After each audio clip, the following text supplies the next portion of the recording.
Mutual ഫണ്ടിൽ invest ചെയ്യണമെന്ന് എല്ലാവരും പറയാറുണ്ട്. എന്നാൽ എന്തുകൊണ്ടാണ് നമ്മൾ മ്യൂച്വൽ ഫണ്ടിൽ ഇൻവെസ്റ്റ് ചെയ്യേണ്ടത്? നമ്മൾ സ്റ്റോക്കിൽ ഇൻവെസ്റ്റ് ചെയ്യുന്നതിനെ അപേക്ഷിച്ച് മ്യൂച്വൽ ഫണ്ടിൽ ഇൻവെസ്റ്റ് ചെയ്യുമ്പോൾ ഉള്ള പ്രയോജനങ്ങൾ എന്തൊക്കെയാണ്? എപ്പോഴും നല്ലൊരു ഇൻവെസ്റ്റ്മെന്റ് ഓപ്പർച്യൂണിറ്റി ആയിട്ട് മ്യൂച്വൽ ഫണ്ടിനെ ആളുകൾ കരുതുന്ന, അല്ലെങ്കിൽ ഫിനാൻഷ്യൽ എന്തൂസിയാസ്റ്റ് ആയിട്ടുള്ള ആളുകളൊക്കെ മ്യൂച്വൽ ഫണ്ടിനെ റെഫർ ചെയ്യുന്നത് എന്തുകൊണ്ടാണ്? സോ അതാണ് നമ്മൾ ഈ വീഡിയോയിൽ ഡിസ്കസ് ചെയ്യാൻ പോകുന്നത്. എന്താണ് മ്യൂച്വൽ ഫണ്ട് കൊണ്ടുള്ള ശരിക്കുള്ള പ്രയോജനങ്ങൾ? സോ ഇതുവരെയായിട്ട് മ്യൂച്വൽ ഫണ്ടിൽ നിക്ഷേപിച്ചിട്ടില്ലാത്ത ഒരാളാണ് നിങ്ങളെങ്കിൽ, മ്യൂച്വൽ ഫണ്ടിന് ശരിക്കുള്ള പ്രയോജനങ്ങൾ എന്താണെന്ന് അറിയാൻ ആഗ്രഹമുള്ള ഒരാളാണ് നിങ്ങളെങ്കിൽ, തീർച്ചയായിട്ടും ഈ വീഡിയോ മുഴുവനായി തന്നെ കാണുക. So without further delay, let's get in the video. I am Adil Hussain. Welcome to my channel. Mutual ഫണ്ടിൽ ഇൻവെസ്റ്റ് ചെയ്യുക എന്ന് പറയുന്നത് തീർച്ചയായിട്ടും നല്ലൊരു ഫിനാൻഷ്യൽ ഡിസിഷൻ തന്നെയാണ്. നമ്മളിൽ പല ആളുകൾക്കും പലതരത്തിലുള്ള സ്വപ്നങ്ങളും പലതരത്തിലുള്ള ആവശ്യങ്ങളും ഉണ്ടാവും. ചിലപ്പോൾ വീട് എന്നുള്ളൊരു സ്വപ്നമായിരിക്കാം, ഭാവിയിൽ ലോണില്ലാതെ ഒരു കാർ എടുക്കാം എന്നുള്ള സ്വപ്നമായിരിക്കാം, അതുപോലെ നമ്മുടെ കുട്ടികളുടെ വിദ്യാഭ്യാസം, അവരുടെ വിവാഹം, അങ്ങനെയുള്ള പല ചിന്തകൾ വെച്ചിട്ട് പല കാര്യങ്ങൾ മുന്നിൽ കണ്ടിട്ടായിരിക്കും പല ആളുകളും ഒരു മ്യൂച്വൽ ഫണ്ടിൽ ഇൻവെസ്റ്റ് ചെയ്യുന്നത്. ചുരുക്കി പറഞ്ഞാൽ നമ്മുടെ ഭാവിയിലേക്കുള്ള ഒരു കരുതലാണ് മ്യൂച്വൽ ഫണ്ടുകൾ എന്ന് പറയുന്നത്. എന്നാൽ ചില കേസസിൽ, ജീവിതത്തിലെ ചില പ്രതിസന്ധി ഘട്ടങ്ങളിൽ നമുക്ക് ഈ മ്യൂച്വൽ ഫണ്ടിലേക്ക് പണം നീക്കി വെക്കാൻ സാധിക്കാതെ വന്നാൽ, ഒരു ഉദാഹരണം പറയുകയാണെങ്കിൽ എന്തെങ്കിലും ഒരു മാരകമായിട്ടുള്ള അസുഖം വരുന്നു എന്ന് വെക്കുക, അല്ലെങ്കിൽ കുടുംബനാഥന് എന്തെങ്കിലും ജീവഹാനി വരുന്നു എന്ന് വെക്കുക. അപ്പൊ ഇങ്ങനെയുള്ള അസുഖങ്ങളോ അല്ലെങ്കിൽ എന്തെങ്കിലും ജീവഹാനിയോ ഒക്കെ സംഭവിച്ചു കഴിഞ്ഞാൽ നമ്മുടെ കുടുംബത്തിന് വേണ്ടിയുള്ള സേവിങ് തീർച്ചയായിട്ടും നമുക്ക് ചെയ്യാൻ സാധിക്കാതെ പോകും. അപ്പോൾ അങ്ങനെയുള്ള ഒരു ലൂപ്പ് ഹോൾ വെച്ചുകൊണ്ടാവരുത് നമ്മൾ ഒരിക്കലും ഒരു ഇൻവെസ്റ്റ്മെന്റ് തുടങ്ങേണ്ടത്. കാരണം ഒരു ബക്കറ്റ് നോട്ടേ ഉണ്ടെന്ന് അറിയാതെ നമ്മൾ അതിനകത്ത് വെള്ളം പിടിച്ചു വെക്കുന്ന പോലാണ് ഈ ഒരു കാര്യം എന്ന് പറയുന്നത്. അപ്പോൾ ആ ഒരു ലൂപ്പ് ഹോൾ നമ്മൾ ആദ്യം അടയ്ക്കുക. അപ്പൊ ഇങ്ങനെയൊക്കെയുള്ള അവസരങ്ങളിൽ നമ്മുടെ കുടുംബം സാമ്പത്തികമായിട്ടെങ്കിലും സുരക്ഷിതമായിട്ടിരിക്കാൻ തീർച്ചയായിട്ടും നമ്മളൊരു ടേം പ്ലാൻ എടുത്തു വെക്കണം. നമുക്കൊരു ടേം പ്ലാൻ ഉണ്ടെങ്കിൽ പോളിസി കാലയളവിൽ നമുക്ക് മരണം സംഭവിച്ചാലോ, ക്യാൻസർ പോലുള്ള ഗുരുതര രോഗങ്ങൾ വരികയോ, അല്ലെങ്കിൽ അപകടങ്ങളിൽ അംഗവൈകല്യം സംഭവിക്കുകയോ, ഇങ്ങനെ എന്തെങ്കിലും അപ്രതീക്ഷിതമായിട്ടുള്ള, ഒരിക്കലും സംഭവിക്കാൻ പാടില്ലാത്ത എന്തെങ്കിലും കാര്യങ്ങൾ സംഭവിച്ചു കഴിഞ്ഞാൽ നമ്മുടെ കുടുംബത്തിന് വലിയൊരു തുക നഷ്ടപരിഹാരമായി ലഭിക്കും. സാധാരണ ലൈഫ് ഇൻഷുറൻസുകളെ പോലെ ഇതിന് വലിയ ചെലവില്ല. മാസം വെറും 685 രൂപ എന്ന് പറയുന്ന നിസ്സാര പ്രീമിയം തുക അടച്ചു തുടങ്ങി 2 കോടി രൂപ വരെ കവർ ലഭിക്കാവുന്ന തരത്തിലുള്ള ഇൻഷുറൻസുകളാണിത്. ഉദാഹരണത്തിന് ഞാൻ ഡിസ്ക്രിപ്ഷനിൽ കൊടുത്തിരിക്കുന്ന ലിങ്ക് ഒന്ന് ചെക്ക് ചെയ്ത് നോക്കുകയാണെങ്കിൽ, മാർക്കറ്റ് റേറ്റിനേക്കാളും 10% വരെ ഡിസ്കൗണ്ടിൽ 51ലധികം കമ്പനികളുടെ ടേം ഇൻഷുറൻസ് പ്ലാനുകൾ തമ്മിൽ കമ്പയർ ചെയ്ത് നോക്കി നിങ്ങൾക്ക് അനുയോജ്യമായിട്ടുള്ള പ്രീമിയം തുകയും കവറും കാലാവധിയും തിരഞ്ഞെടുത്ത് അവിടെ നിന്ന് ഒരു ടേം ഇൻഷുറൻസ് പ്ലാൻ നിങ്ങൾക്ക് പർച്ചേസ് ചെയ്യാവുന്നതാണ്. ഇപ്പോൾ എക്സ്ട്രാ പൈസയൊന്നും നൽകാതെ നമ്മൾ അടച്ച പണം പൂർണ്ണമായിട്ട് തിരിച്ച് കിട്ടുന്ന തരത്തിലുള്ള പ്ലാനുകളുണ്ട്. അതുപോലെ 80-100 വയസ്സ് വരെ കവറേജ് ലഭിക്കുന്ന തരത്തിലുള്ള പ്ലാനുകളുണ്ട്. ഇനി നിങ്ങൾക്ക് എന്തെങ്കിലും സംശയം ഉണ്ടെങ്കിൽ, ഇതിനെപ്പറ്റി എന്തെങ്കിലും കൂടുതലായിട്ട് അറിയണമെങ്കിൽ അവിടെ നിന്ന് കോൾ ബാക്ക്, അവിടെ നിന്ന് നിങ്ങളെ ഒരു എക്സിക്യൂട്ടീവ് തിരിച്ചു വിളിക്കാനുള്ള സൗകര്യമുണ്ട്. അപ്പോൾ ഞാൻ നേരത്തെ പറഞ്ഞ പോലെ മരണത്തിൽ മാത്രമല്ല, ക്യാൻസർ പോലുള്ള എന്തെങ്കിലും ഗുരുതര രോഗങ്ങൾ വന്നാലോ, എന്തെങ്കിലും അപകടങ്ങളിൽപ്പെട്ട അംഗവൈകല്യങ്ങൾ വന്നാലോ, നമ്മൾ critical illness rider, accident disability rider പോലുള്ള എക്സ്ട്രാ റൈഡേഴ്സ് ആഡ് ചെയ്തിട്ട് നിങ്ങൾക്ക് നിങ്ങളുടെ പരിരക്ഷ കൂട്ടാവുന്നതാണ്. അപ്പോൾ നമ്മുടെ ഏജ് കൂടുന്നതനുസരിച്ച് ഇതിനുള്ള പ്രീമിയം തുകയും കൂടി പോകും. അതുകൊണ്ട് എത്രയും പെട്ടെന്ന് തന്നെ, എത്രയും നേരത്തെ നിങ്ങൾ ഇതിനെപ്പറ്റി അറിഞ്ഞോ അത്രയും പെട്ടെന്ന് ഇതിന് എടുത്തു വെക്കുന്നതാണ് നമുക്ക് നല്ലത്. അപ്പോൾ ഇതിനെപ്പറ്റി കൂടുതൽ അറിയാനും ഇതിൽ അപ്ലൈ ചെയ്യാനും ഒക്കെ ആവശ്യമായിട്ടുള്ള ലിങ്ക് ഞാൻ കമന്റ് സെക്ഷനിലും ഡിസ്ക്രിപ്ഷനിലും കൊടുത്തിട്ടുണ്ട്. താല്പര്യമുള്ളവർക്ക് ഒന്ന് ചെക്ക് ചെയ്ത് നോക്കാം. ഇൻവെസ്റ്റ്മെന്റിന്റെ ഒരു ഫൗണ്ടേഷനാണ് ഒരു ഇൻഷുറൻസ് ഉണ്ടായിരിക്കുക എന്നുള്ളത്. ഞാൻ നേരത്തെ പറഞ്ഞ പോലെ ബക്കറ്റിന്റെ അവസ്ഥയാണ്, ചോർച്ചയുള്ള ബക്കറ്റിൽ വെള്ളം ഒഴിക്കുന്ന ഒരു അവസ്ഥയായി പോകും. അതുകൊണ്ടാണ് എല്ലാ വീഡിയോയിലും നമ്മൾ തീർച്ചയായിട്ടും ഇൻവെസ്റ്റ്മെന്റിനെ കുറിച്ച് പറയുമ്പോൾ ഇൻഷുറൻസിനെ കുറിച്ച് കൂടി പറയുന്നത്. അല്ലെങ്കിൽ സ്റ്റോക്കിനെ കുറിച്ചോ നിക്ഷേപങ്ങളെ കുറിച്ചോ വലിയ ധാരണയില്ലാത്ത ഒരാളാണ് നിങ്ങളെങ്കിൽ, നിങ്ങൾ നല്ലൊരു മ്യൂച്വൽ ഫണ്ട് ഒരിക്കൽ തിരഞ്ഞെടുത്തു കഴിഞ്ഞാൽ പ്രൊഫഷണൽ ആയിട്ടുള്ള മാനേജ്മെന്റ് ആണ് നിങ്ങൾക്ക് അവിടെ കിട്ടുന്നത്. കാരണം എല്ലാ മ്യൂച്വൽ ഫണ്ടിനും ഒരു ഫണ്ട് മാനേജർ ഉണ്ടാവും. അത് ആക്റ്റീവായിട്ടുള്ള മ്യൂച്വൽ ഫണ്ടുകളുണ്ട്, പാസീവായിട്ടുള്ള മ്യൂച്വൽ ഫണ്ടുകളുണ്ട്. ആക്റ്റീവായിട്ടുള്ള മ്യൂച്വൽ ഫണ്ടാണ് നിങ്ങൾ തിരഞ്ഞെടുക്കുന്നതെങ്കിൽ ആക്റ്റീവായിട്ടൊരു ഫണ്ട് മാനേജർ ആ ഫണ്ട് മാനേജ് ചെയ്യാൻ അവിടെ ഉണ്ടാവും. അപ്പം അതുകൊണ്ട് തന്നെ മാർക്കറ്റിന്റെ ഫ്ലക്ച്വേഷൻസ് അനുസരിച്ച്, മാർക്കറ്റ് കയറുന്നതും ഇറങ്ങുന്നതും ഒക്കെ അനുസരിച്ച് കൃത്യമായിട്ട് ഫണ്ട് മാനേജ് ചെയ്തുകൊണ്ടിരിക്കും. അതുകൊണ്ട് വലിയൊരു നഷ്ടം ഒരിക്കലും നിങ്ങൾക്കുണ്ടാവില്ല. തീർച്ചയായിട്ടും ലോങ് ടേമിൽ ലാഭം മാത്രമായിരിക്കും നിങ്ങൾക്ക് ഉണ്ടാകുന്നത്. അതാണ് ആക്റ്റീവ് മ്യൂച്വൽ ഫണ്ടിന്റെ ഒരു പ്രയോജനം എന്ന് പറയുന്നത്. ഇനി പാസീവ് മ്യൂച്വൽ ഫണ്ട് ആയാൽ പോലും, പാസീവ് മ്യൂച്വൽ ഫണ്ട് കൂടുതലും ഇൻഡെക്സ് ബേസ്ഡ് ആയിട്ടുള്ള മ്യൂച്വൽ ഫണ്ടുകളായിരിക്കും. ഇപ്പോൾ നിഫ്റ്റി 50 അല്ലെങ്കിൽ നിഫ്റ്റി മിഡ് ക്യാപ് 100 അങ്ങനെയുള്ള ഓരോ ഇൻഡെക്സുകളെ ബേസ് ചെയ്തിട്ട് വരുന്ന മ്യൂച്വൽ ഫണ്ടുകളായിരിക്കും പാസീവ് മ്യൂച്വൽ ഫണ്ടുകൾ കൂടുതലായിട്ട് വരുന്നത്. പിന്നെ ഈ പറയുന്ന പോലെ ആക്റ്റീവ് ആയിട്ടുള്ള ഫണ്ട് മാനേജർ അവിടെ ഇല്ലാത്തതുകൊണ്ട് തന്നെ കമ്പാരേറ്റീവ്ലി എക്സ്പെൻസ് റേഷ്യോയും എൻട്രി ലോഡും എക്സിറ്റ് ലോഡും ഒക്കെ ഇതിനകത്ത് കുറവായിരിക്കും. അപ്പോൾ നിങ്ങൾക്ക് നിങ്ങളുടെ താല്പര്യം അനുസരിച്ച് ആക്റ്റീവ് മ്യൂച്വൽ ഫണ്ടിലോ പാസീവ് മ്യൂച്വൽ ഫണ്ടിലോ ഇൻവെസ്റ്റ് ചെയ്യാം. അപ്പോൾ നമ്മൾ ഇതിനു മുമ്പുള്ള പല വീഡിയോകൾ ചെയ്ത് പറഞ്ഞു ഒരു മ്യൂച്വൽ ഫണ്ട് തിരഞ്ഞെടുക്കുമ്പോൾ എന്തൊക്കെ കാര്യങ്ങളാണ് ശ്രദ്ധിക്കേണ്ടതെന്ന്. ആ വീഡിയോ കണ്ടിട്ടില്ല, ഞാൻ മുകളിൽ ലൈവ് ബട്ടണിൽ കൊടുത്തേക്കാം. ഞാൻ വളരെ ഷോർട്ടായിട്ട് അത് എന്തൊക്കെയാണെന്ന് പറയാം. നമ്മളൊരു മ്യൂച്വൽ ഫണ്ട് തിരഞ്ഞെടുക്കുമ്പോൾ നല്ല ഗ്രോത്ത് ഉണ്ടാവാൻ സാധ്യതയുള്ള മ്യൂച്വൽ ഫണ്ട് ആണോ എന്ന് നോക്കുക, ആക്റ്റീവ്ലി മാനേജർ ആണോ പാസീവ്ലി മാനേജർ ആണോ എന്ന് നോക്കുക, അതിന്റെ എക്സ്പെൻസ് റേഷ്യോ നോക്കുക, എൻട്രി ലോഡും എക്സിറ്റ് ലോഡും നോക്കുക. പലതരത്തിലുള്ള ചെലവുകൾ ഉണ്ടാവും മ്യൂച്വൽ ഫണ്ട് മാനേജ് ചെയ്യുന്നതിന്. ആ ചെലവുകളൊക്കെ നമ്മളെപ്പോലുള്ള ഇൻവെസ്റ്റേഴ്സിന്റെ കയ്യിൽ നിന്നാണ് അവർ ഈടാക്കുന്നത്. അപ്പോൾ അതാണ് എക്സ്പെൻസ് റേഷ്യോ എന്ന് പറയുന്നത്. അതുപോലെ തന്നെ എൻട്രി ലോഡ്, നമ്മൾ മ്യൂച്വൽ ഫണ്ടിലേക്ക് കയറുമ്പോൾ ചില മ്യൂച്വൽ ഫണ്ടുകൾക്ക് എൻട്രി ലോഡ് ഉണ്ടാവും, നമ്മൾ കയറുമ്പോൾ കൊടുക്കേണ്ട ഒരു എക്സ്ട്രാ ചാർജസ് ഉണ്ടാവും. അതുപോലെ തന്നെ എക്സിറ്റ് ലോഡ്, നമ്മൾ ആ മ്യൂച്വൽ ഫണ്ടിൽ നിന്ന് എക്സിറ്റ് ചെയ്യുകയാണെങ്കിൽ അവിടെ നമ്മൾ കൊടുക്കേണ്ട ഒരു പൈസ ഉണ്ടാവും. അപ്പോൾ അങ്ങനെ എൻട്രി ലോഡ്, എക്സിറ്റ് ലോഡ് എന്നൊക്കെ പറയുന്ന കാര്യങ്ങളുണ്ട്. അപ്പോൾ അതൊക്കെ ഏറ്റവും കുറവുള്ളതും എന്നാൽ നന്നായിട്ട് പെർഫോം ചെയ്യുന്നതും ആയിട്ടുള്ള മ്യൂച്വൽ ഫണ്ടുകൾ നോക്കി തിരഞ്ഞെടുക്കാൻ ശ്രമിക്കുക. ഒന്നാമത്തെ കാര്യം നമ്മൾ പറഞ്ഞു പ്രൊഫഷണൽ മാനേജ്മെന്റ്. രണ്ടാമത്തെ കാര്യം എന്ന് പറയുന്നത് ഡൈവേഴ്സിഫിക്കേഷൻ ആണ്. നമ്മൾ ഏതെങ്കിലും ഒരു സിംഗിൾ സ്റ്റോക്കിലോ അല്ലെങ്കിൽ ഒരു സിംഗിൾ ഇൻസ്ട്രുമെന്റിലോ ഒക്കെ ഇൻവെസ്റ്റ് ചെയ്യുന്നത് പോലെയല്ല മ്യൂച്വൽ ഫണ്ടിൽ ഇൻവെസ്റ്റ് ചെയ്യുക എന്ന് പറയുന്നത്. ഇക്വിറ്റി മ്യൂച്വൽ ഫണ്ട് എന്ന് പറയുന്ന ഒരു വലിയ കൂട്ടം സ്റ്റോക്കുകളുടെ കളക്ഷനാണ്. അപ്പോൾ അതുപോലെ തന്നെ ഒരു വലിയ കൂട്ടം അസറ്റുകളുടെ കളക്ഷനാണ് നമ്മൾ മ്യൂച്വൽ ഫണ്ട് എന്ന് പറയുന്നത്. അതിപ്പോൾ സ്റ്റോക്ക് ആകാം, ബോൺസ് ആവാം, അല്ലെങ്കിൽ മറ്റെന്തെങ്കിലും സെക്യൂരിറ്റീസ് ആവാം. അപ്പോൾ നമ്മൾ ഒരെണ്ണത്തിൽ മാത്രമായിട്ട് ഇൻവെസ്റ്റ് ചെയ്യാത്തത് കാരണം നമ്മുടെ പൈസ ഈ പല തരത്തിലുള്ള കാര്യങ്ങളിലേക്ക് ഡൈവേഴ്സിഫൈ ആയി പോകുന്നത് കൊണ്ട് തന്നെ റിസ്ക് അത്രത്തോളം കുറവാണ്. ഇപ്പോൾ നമ്മൾ ഒരു സ്റ്റോക്കിൽ ഇൻവെസ്റ്റ് ചെയ്യുകയാണെങ്കിൽ ആ പെർട്ടിക്കുലർ സ്റ്റോക്കിന് എന്തെങ്കിലും സംഭവിച്ചു കഴിഞ്ഞാൽ നമ്മുടെ മുഴുവൻ പൈസ അവിടെ നഷ്ടപ്പെടും. എന്നാൽ മ്യൂച്വൽ ഫണ്ട് എന്ന് പറയുന്ന ഒരു കളക്ഷൻ ആയതുകൊണ്ട് തന്നെ അതിൽ 1-2 സ്റ്റോക്കിനൊക്കെ എന്തെങ്കിലും സംഭവിച്ചു കഴിഞ്ഞാലും നമ്മുടെ പൈസ സേഫ് ആയിരിക്കും. കാരണം മറ്റ് സ്റ്റോക്കുകൾ ചിലപ്പോൾ നല്ല രീതിയിൽ പെർഫോം ചെയ്യും.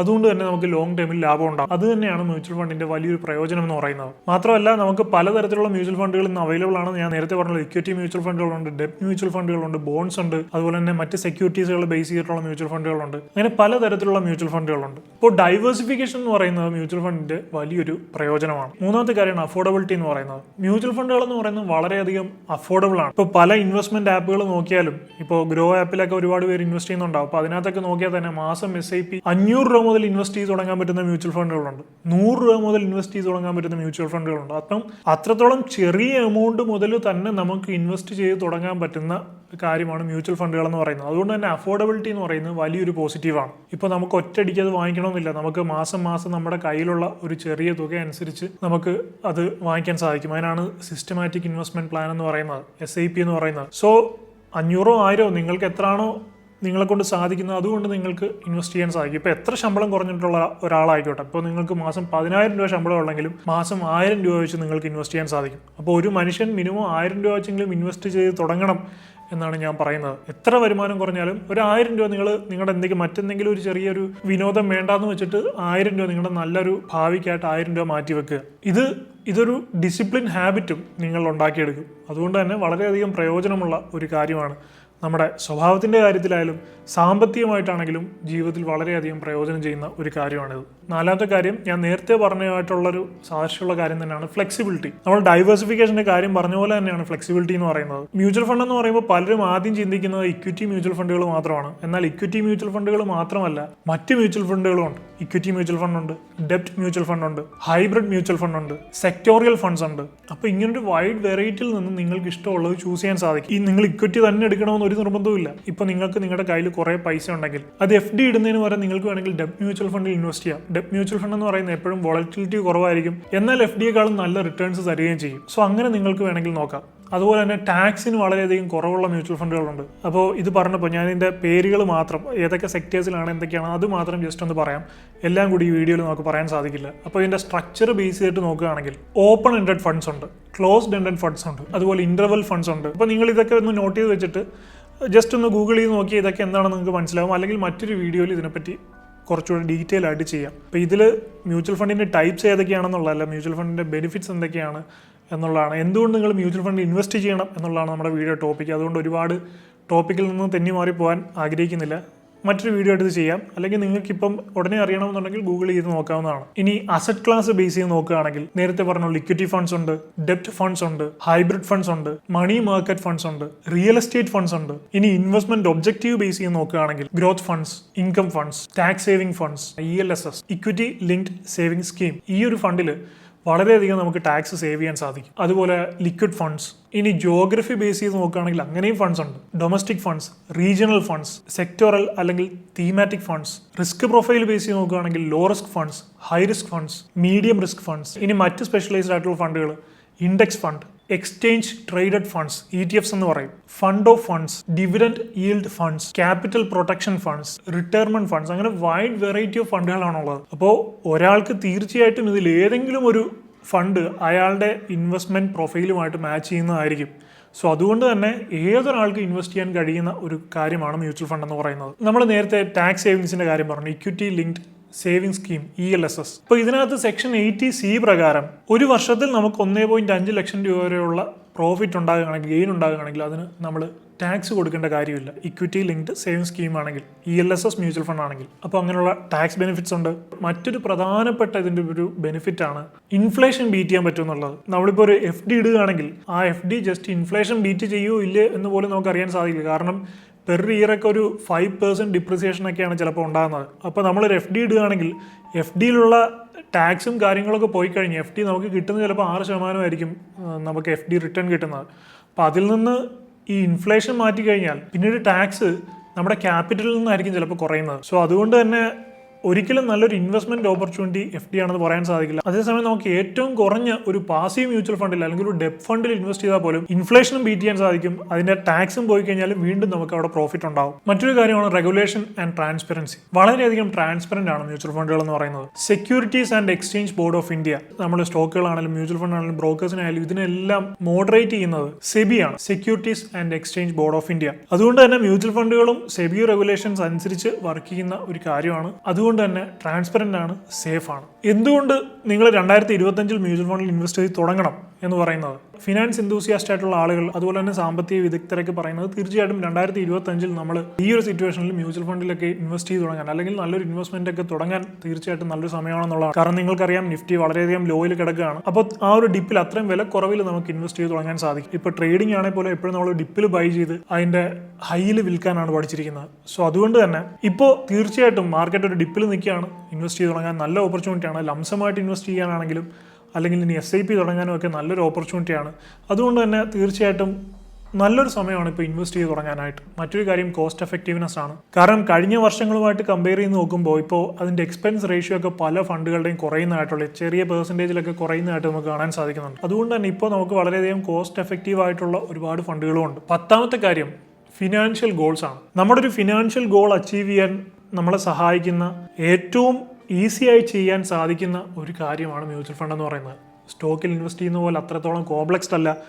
ഒരു സ്റ്റോക്കിൽ ഇൻവെസ്റ്റ് ചെയ്യണം, നമ്മൾ ആ സ്റ്റോക്കിനെ കുറിച്ച് പഠിക്കണം, അതിൻ്റെ ഫണ്ടമെന്റൽസ് പഠിക്കണം. ഇതിലൊക്കെ എന്തെങ്കിലും തെറ്റുകൾ പറ്റിക്കഴിഞ്ഞാൽ നമ്മുടെ ഇൻവെസ്റ്റ്മെന്റ് പ്ലാൻ മുഴുവൻ തകിടം മറിയാൻ അല്ലെങ്കിൽ തകരാൻ സാധ്യതയുണ്ട്. അതൊക്കെ വെച്ച് നോക്കുമ്പോൾ ഇത് വളരെയധികം സേഫാണ്. ഇപ്പോൾ ഭാവിയിലേക്ക് ഒരു വീട് വാങ്ങിക്കാനാണെങ്കിലും ഒരു വാഹനം വാങ്ങിക്കാനാണെങ്കിലും കുട്ടികളുടെ വിദ്യാഭ്യാസത്തിനാണെങ്കിലും അവരുടെ വിവാഹത്തിനാണെങ്കിലും എല്ലാ കാര്യങ്ങൾക്കും നമുക്ക് ഡിപ്പെൻഡ് ചെയ്യാൻ പറ്റുന്ന ഒരു കാര്യം തന്നെയാണ് മ്യൂച്വൽ ഫണ്ടുകൾ എന്ന് പറയുന്നത്. സോ തീർച്ചയായിട്ടും ഈ 10 കാരണങ്ങൾ കൊണ്ട് തന്നെ ഏതൊരാളും മ്യൂച്വൽ ഫണ്ടിൽ ഇൻവെസ്റ്റ് ചെയ്ത് തുടങ്ങണം എന്ന് തന്നെയാണ് എനിക്ക് പറയാനുള്ളത്. സോ ഇനിയും ഇൻവെസ്റ്റ് ചെയ്ത് തുടങ്ങിയിട്ടില്ലാത്ത ആളുകൾ നിങ്ങൾക്ക് ഇഷ്ടമുള്ള ഒരു ആപ്പിൽ, നിങ്ങൾക്ക് ഇഷ്ടമുള്ള ഒരു ബ്രോക്കറിൽ മിനിമം ഒരു 1000 രൂപ വെച്ചെങ്കിലും ഇൻവെസ്റ്റ് ചെയ്ത് തുടങ്ങുക. അപ്പോൾ എന്തായാലും എന്തുകൊണ്ട് നമ്മൾ മ്യൂച്വൽ ഫണ്ടിൽ ഇൻവെസ്റ്റ് ചെയ്യണം എന്നുള്ളതായിരുന്നു ഈ വീഡിയോയുടെ ടോപ്പിക്. സോ അതെല്ലാവർക്കും ക്ലിയർ ആയി കാണും എന്ന് ഞാൻ വിശ്വസിക്കുന്നു. അതുപോലെ തന്നെ നമ്മൾ വീഡിയോയുടെ തുടക്കത്തിൽ പറഞ്ഞ ടേം ഇൻഷുറൻസിന്റെ കാര്യം. അപ്പോൾ ഇൻവെസ്റ്റ്മെന്റുകളുടെ ഒരു ഫൗണ്ടേഷനാണ് ഇൻഷുറൻസ് എന്ന് പറയുന്നത്.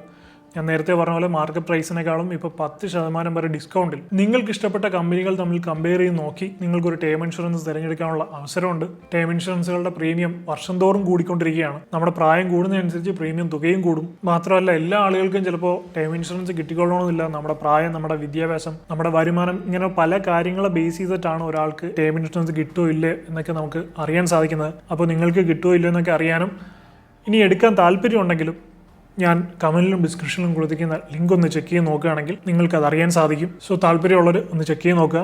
So I hope you find this video helpful. If you like this video please like, share and subscribe, and please don't forget to enable the bell button. I will see you in my next video. I am Adil Hussain, signing off.